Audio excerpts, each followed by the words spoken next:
All right, so on Thursday and Friday, when you were in person, you put together our next booklet. We are actually going to be using this booklet for the next 2 units, and all we're really going to do is be filling out some back pages here for this unit. Otherwise, the majority of the tabs, in fact, all the tabs, are for our next unit. So we can kind of ignore these for now. What I want you to do is open up to the back side of your front cover of this book. If you were not in person or weren't here on your in-person day on Thursday or Friday of last week, you need to still take these notes on a separate sheet of paper. And then once you get your copy of the booklet to cut out, put together, you need to copy down these notes that I'm about to do today into your version of the booklet. Okay? So just on the inside of the back cover, on the top, I want you to write the word integers. So we are going to be working with integers for the next unit. And we're going to define what they are. So integers are your everyday numbers. They are positive numbers, or positive whole numbers.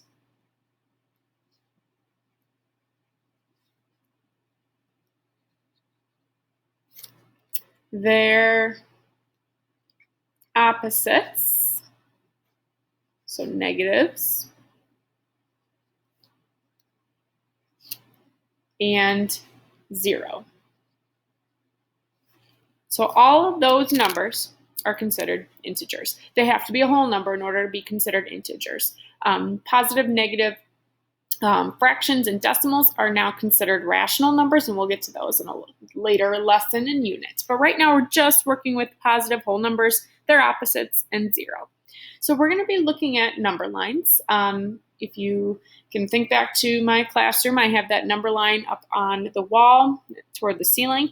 We're going to be working with those types of number lines quite a bit. And once you are in class, you will be given a number line to put into this booklet here. So you are going to then be looking at different statements with integers in them and determining if they are positive or negative or what numerical value is associated with that phrase. So you might see some vocab for positive and negative numbers or integers, and I'm going to give you some pretty common examples to copy down into your notes. You have those on hand at all times. So vocab for positive integers.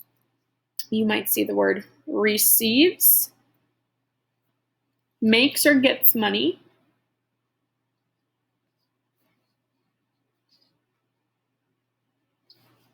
okay, you might see the word deposit, especially when you're talking about a bank account. If you're depositing money into your account, it means your account is gaining more money. So it's a positive integer.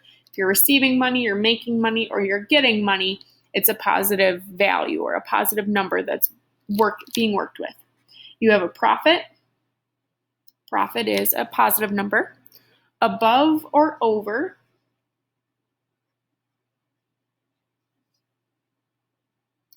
Gain.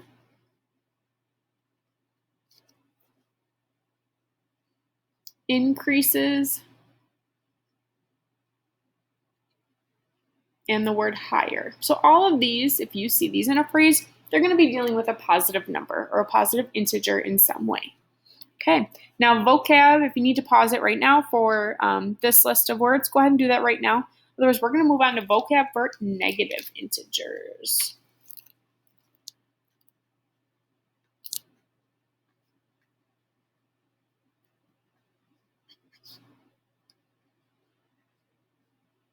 So again, these are some common ones that you might see that will be associated with a negative number or a number less than 0, but whole numbers still as well. So when you write a check or writes a check for, it's meaning that you are spending money or you're giving someone else or a business your money. So you're actually losing money when you're writing a check for someone, and you'll see that phrase quite often in some word problems. If you're spending money or spends money, that means that your money value, however much money you have, is losing value. So it's associated with a negative number. You're spending your money, you're losing your money. If you withdraw money, your parents will probably withdraw money from their ATM or a bank account, checking account, savings account. That means you're taking out money from that. So it's a negative number associated because your new account balance or money balance is decreasing or it's getting lower. So it's a negative number associated with that. And I'm going to say take out money for. You might also see the word debit, but most of the time associated with withdrawing money. You might see the word decreases or lowers or drops.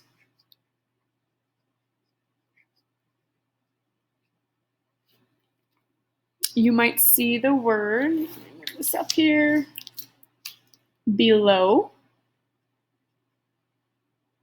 under, or last two kind of mean the same thing, loss or lost. You lost money or you have a loss of money or a loss of points in some way, shape, or form. Okay, so now that we have some pretty common ones, we could also add to this list as we see more throughout the lessons in the unit. So if we find that, we will add to these. But this is a pretty good start. So I'm going to zoom out. If you need to pause this to finish up any of the notes, go ahead and do that. Otherwise, we are going to be opening up to page 346 in our books. So go ahead and pause this now. And we're going to look at page 346 in our book. Okay, so you'll see a number line up on top. Okay, and it talks about what negative, positive integers are, and we have that number or that definition written down in our book. So here's a number line. Obviously, all of the numbers to the left of 0 would be considered a negative number. To the right of 0, positives, and 0 is neither negative or positive. It's kind of its own thing. And in real world situations, especially with the different words that we were just making a list of, 0 can kind of mean different things sometimes. So just be aware of that. Now down below it says write an integer for each situation and explain the meaning of 0 in each situation. So a lot of times in football, you'll hear, they lost 10 yards, they gained 10 yards. A 10-yard loss, even though this is written as a positive number, this word right here is meaning that they're losing 10 yards. They're going backward 10 yards from where that they want to go. And because it represents a loss, the integer is negative 10. Even though this is written as a positive number here, it's still considered negative 10 because you're losing those yards. In football, the integer 0 represents no yards lost, no yards gained. They kind of stayed in the same spot from the start of the play. Okay, so negative 10 would be the number associated with that. 4 inches of rain above normal. This word right here is listed on our positive integer vocab list, and because it represents above or a positive number, it would be considered positive 4, not negative 4. In this situation, 0 represents a normal amount of rain. So looking at a number line here in account of 0. Inches of rain. This would be its average amount, its normal amount that a place or a city or a country gets in a year. If you have a positive 4, it just means that they're getting a lot more rain than they normally do by 4 inches. Negative would be they're getting a lot less rain than they're used to, or that's normal for that time of year in that place. A $48 deposit into a savings account. Deposit is equal to a positive integer, so that means that this account is gaining $48, which is a good thing. You want that. But 0, when it represents a savings account, a bank account of any sort, it means you have no money. Okay, so that's kind of it. A lot of accounts won't let you go. Well, most accounts won't let you go less than 0. So you can't have a lot of negative numbers when you're talking about money, in a sense, unless you're owing someone or you're spending that money. But when it comes to accounts, a lot of the times they don't let you go past 0, or they charge you for it. So if you have a $48 deposit, that means that you're gaining that money. Okay, so it'd be positive 48. Now, let's go down to the 2 examples down here. A gain of $2 a share. Well, what does this word mean? We know that means it's a positive. You're increasing, you're getting more of. So this would be $2. okay, with the label attached. It's not -2, it would be +2 because you're gaining that amount. But 0, in this case, this is a share of a stock or something. It's kind of like saying it's normal, that nothing's really changing in a negative way or a positive way with it. Here is what you will see a lot of. So temperature in Wisconsin, living here, we know a lot about temperature below and above 0. Some places don't know below 0. So we kind of have that benefit going toward us here. So 10 degrees below 0, what degrees or what temperature would that be considered outside? It would be -10. -10, we can say Fahrenheit, degrees Fahrenheit, okay? So that's not a fun day. It's probably in January or February in Wisconsin. Now, what does 0 mean in terms of temperature? 0 in our world of temperature is just another numerical value of temperature, but it's below 0 or above 0, and we know that 32 is probably more important of a number in our world when we're talking about degrees temperature than 0 is, because you're either above freezing or below freezing, or above 32 or at 32 or below 32, which means it's freezing, it's not, or it's right at that level, okay? All right, so we just worked with the phrases of these. Now let's turn to graphing these. So this will be a little bit easier than interpreting those points here. So when we're graphing, you want to make sure that you are spreading out numbers equally within your number line, okay? And what it is saying in here, and you're probably pretty used to this with graphing on a coordinate plane or in quadrants, graphing your x value and your y value, which we have spent a little bit of time on. But right now, you're just going to place a circle or a filled-in circle on the number line representing these new integers here. So we have -3, so I'm going to place a spot here.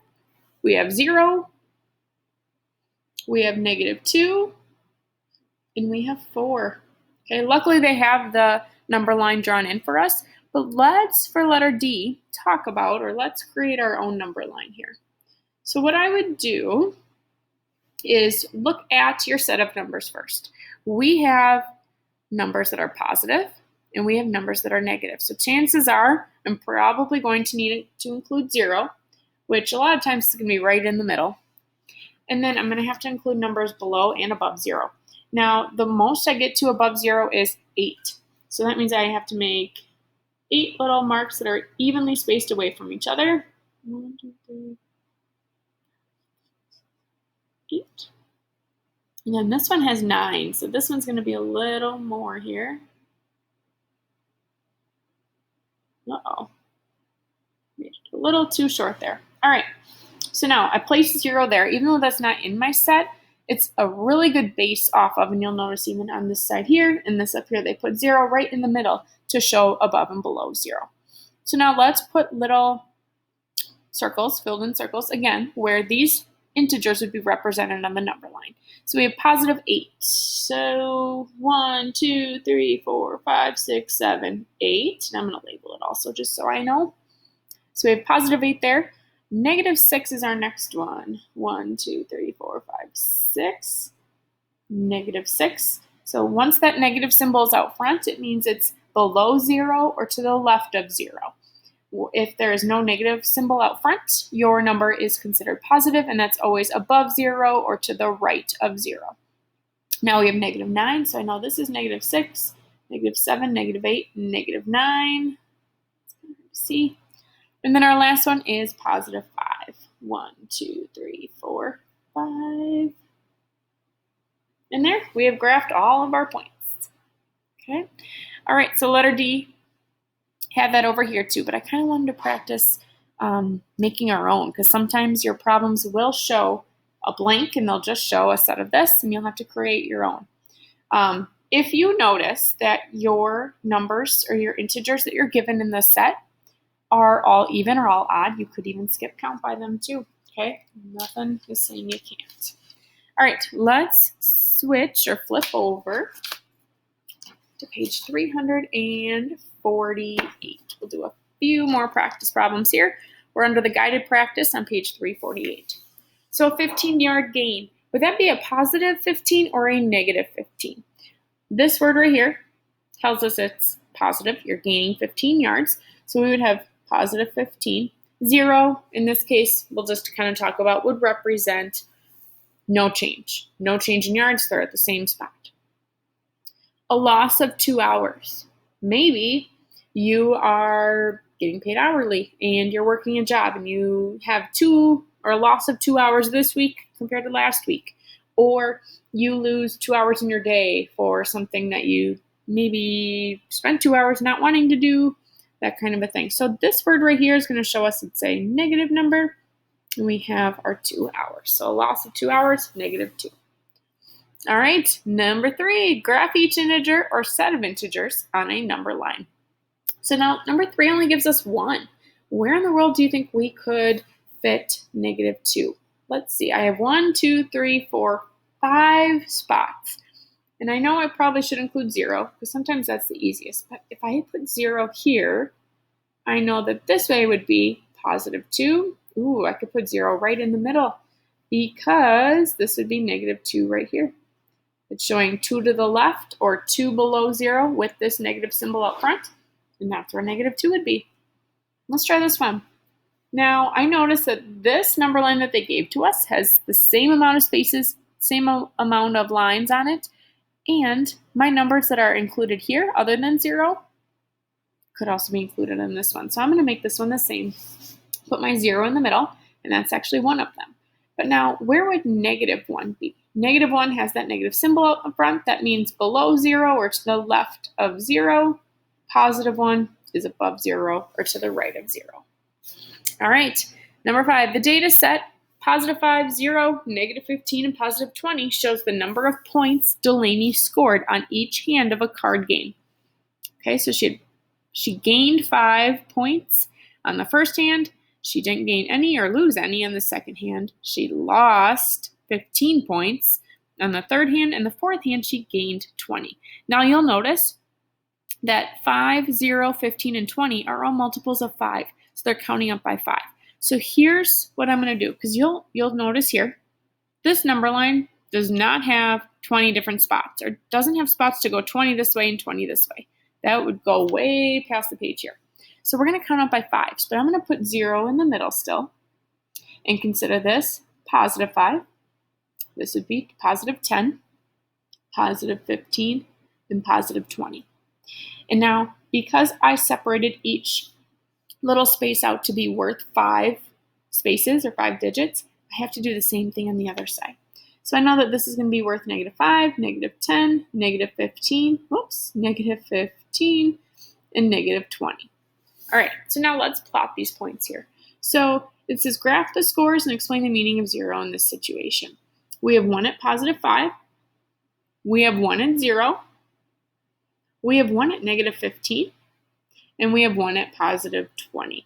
Now 0 in here would mean they didn't gain any points, they didn't lose any points in a card game. So they kind of stayed neutral, stayed the same in that card game. All right, your homework for today is going to be on page 349. Let me zoom out a little bit here so you can see it. Page 349, and you're going to be doing problems 1 through 9. So you're going to be doing 1 through 8. 8's the last number. 3, 4, 5, 6, 7, and 8. So page 349, numbers 1 through 8. So you're going to be telling me what the actual integer is, positive or negative, whatever number's being talked about in there, and then just tell me quickly what 0 is meaning in this situation. You have graphing integers or the set of integers. Think about what each space can represent, just like we did counting up by 5s on the example over there. Same thing on 6, and then 7 and 8 are having you look at the table. Oops, I'm sorry, it's crooked. Look at the tables in each of the problems and graph numerical values within that table on your number line. Okay? All right, so let me know if you have any questions. Otherwise, 349, numbers 1 through 8.